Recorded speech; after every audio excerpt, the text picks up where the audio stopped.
श्री कृष्ण कहते हैं, अगर आप दुख पर ध्यान दोगे तो हमेशा दुखी रहोगे, और अगर सुख पर ध्यान दोगे तो सुखी रहोगे।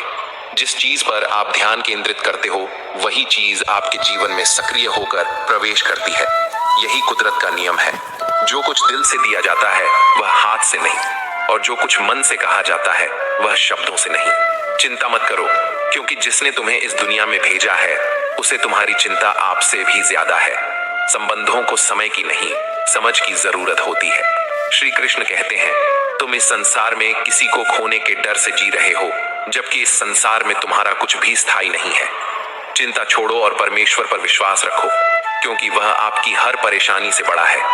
जिंदगी जीनी है तो तकलीफें तो होंगी, मरने के बाद तो जलने का भी एहसास नहीं होता। इस भागती दौड़ती दुनिया में जिंदगी कहाँ सुकून पाएगी। कभी तन्हाई में बैठो और खुद से मुलाकात करो।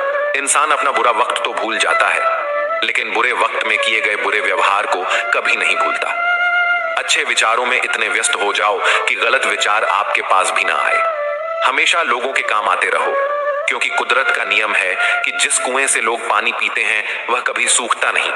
जिसने अपनी आदतें बदल ली उसका कल बदल जाएगा, और जिसने नहीं बदली उसके साथ कल भी वही होगा जो आज तक होता आया है। श्री कृष्ण कहते हैं कि सरल होना सबसे कठिन कार्य है, क्योंकि इस दुनिया में सरलता को अक्सर कमजोरी समझा जाता है। आजकल मोहब्बत और वफा का दौर सिर्फ एक खेल बनकर रह गया है। अगर मैं भी सबकी तरह होता तो शायद उतना परेशान नहीं होता जितना कि सच्चाई के रास्ते पर चलने वाले होते हैं।